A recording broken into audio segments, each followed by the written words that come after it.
Voici donc des images sans commentaire. Nous sommes là donc dans l'une des résidences universitaires des universités du Congo. Là nous sommes au campus 2. Vous voyez donc l'état d'insalubrité dans lequel vivent les étudiants congolais. On se croirait dans une forêt, mais ne vous en faites pas, nous sommes à l'université Maria Ngouabi. Là vous avez des bâtiments de l'ENES. En véritable état de délabrement. Au lieu donc d'investir de l'argent, des coups de milliards pour l'éducation, pour les étudiants ou la jeunesse qui constitue l'espoir de demain, les autorités du Congo-Brazzaville préfèrent investir des milliards pour la construction des musées de Savognon de Brazza. Vous avez donc là un aperçu de l'état dans lequel vivent les étudiants de l'université Maria Ngouabi. Pardon? Ah, attends, dis-la, après ça, il va numéro.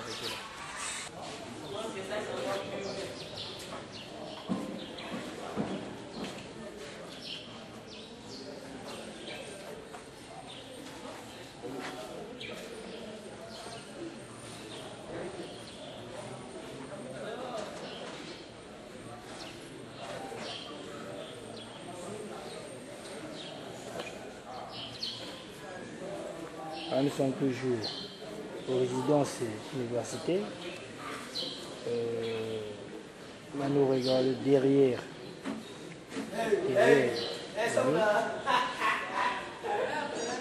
l'immeuble.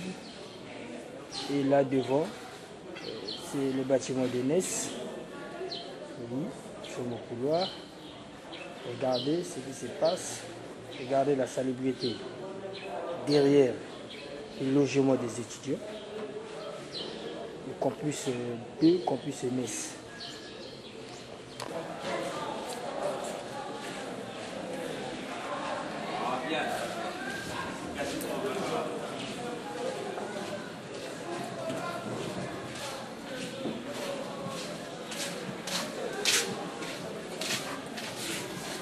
C'est toujours le campus. C'est toujours la santé,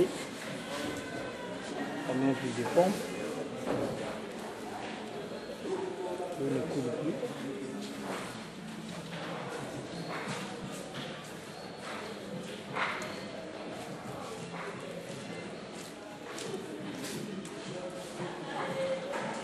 Nous sommes devant la poudre. Ça, c'est dans les... capable d'actionner. Nous sommes là à l'université Maria Ngouabi, à l'ENES, école normale supérieure.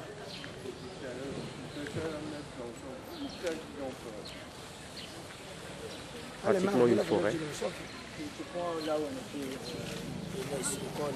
Nous sommes donc à l'ENES. C'est bon que tu prennes sur son temps. Bien sûr.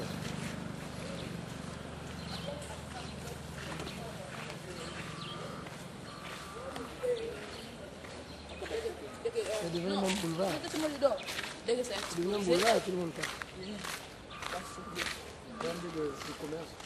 Là, c'est l'ENSP, Donc là-bas, vous avez l'ENSP qui est une école polytechnique.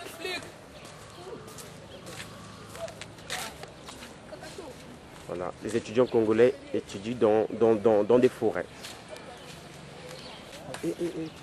À défaut donc de cantine universitaire, simplement parce que dans les universités du Congo-Brazzaville, il n'y a pas de cantine universitaire. Voilà donc des restaurants de fortune au sein même de l'université Maria Ngouabi. Voilà.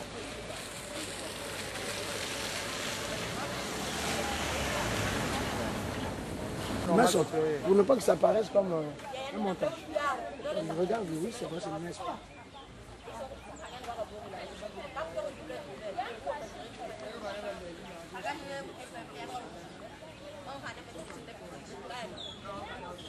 Pendant que les autorités politiques vivent dans du marbre, dans de l'or, voilà donc les conditions dans lesquelles vivent ou étudient les étudiants Kongoul. Forêt ici, derrière les bâtiments d'hébergement universitaire. Et toute cette salubrité arrive jusque même au niveau de la salle de formation. Jusqu'à aujourd'hui, le gouvernement, en particulier le recteur, n'a jamais pensé à investir de l'argent pour nettoyer cette partie d'environnement. Donc l'hygiène pour les étudiants au Congo, c'est pas la priorité.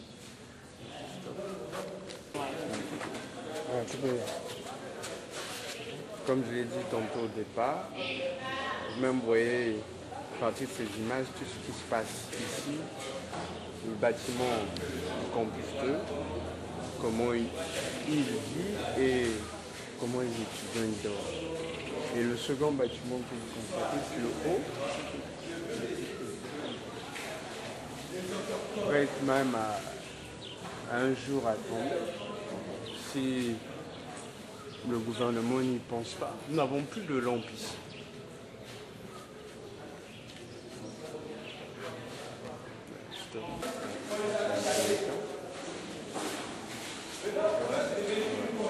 Voici des canaux qui servent normalement à faire évacuer.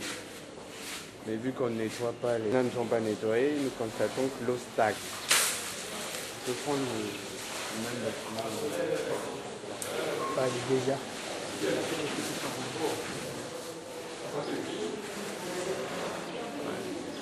Comme ça sonne.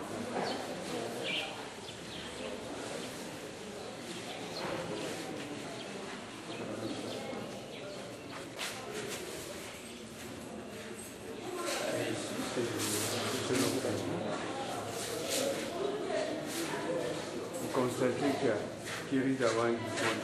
Jusqu'à nous, depuis 1968 que ce bâtiment est fait. On n'a jamais pensé à ça.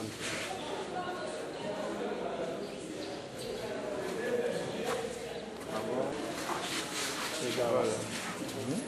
Ici, c'est l'une des marches qui accède au deuxième niveau. C'est sale, on n'a même pas un service.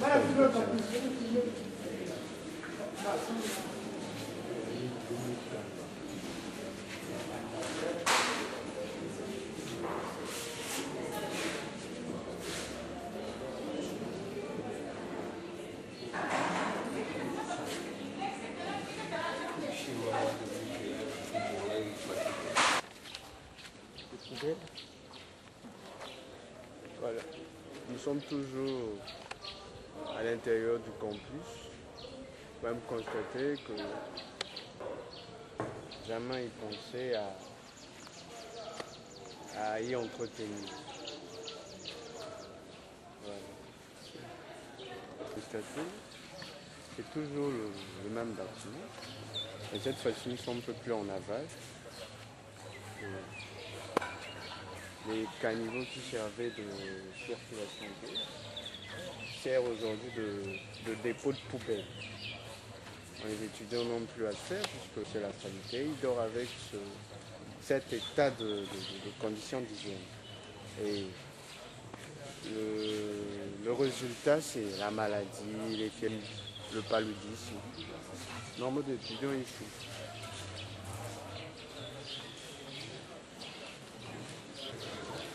Voici par l'arrière les toilettes du campus 2. Comme vous constatez, que les images expliquent tout. Toujours, les autorités congolaises n'ont jamais pensé à dépenser. C'est bon. Même pas un franc pour réhabiliter ou réparer ces toilettes. Donc les étudiants sont obligés d'eux-mêmes de jeter leurs excréments et d'étaler leurs pannes suspendus non loin de leur vie. Voilà. Oui, ici maintenant comme des labos d'étudiants. Hier, cette salle servait des toilettes pour des étudiants. Aujourd'hui, c'est devenu une salle où les étudiants viennent s'encadrer. Les toilettes n'existent plus, vous voyez même qu'on a même arraché les poubelles. Les plieurs sont passés par ici.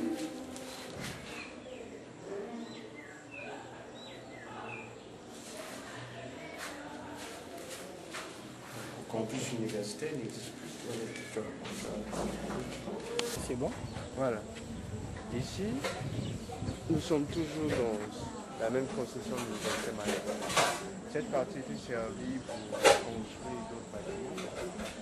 Jusqu'à nos jours, malgré qu'il y ait des milliards votés à l'Assemblée nationale, on n'a jamais pensé entretenir cet environnement. Qu'est-ce qui se passe? Les étudiants sont exposés au banditisme, à beaucoup de choses. Parce que derrière, c'est un quartier qui réside des bandits, des fois même des voleurs, ils entrent dans la construction universitaire facilement.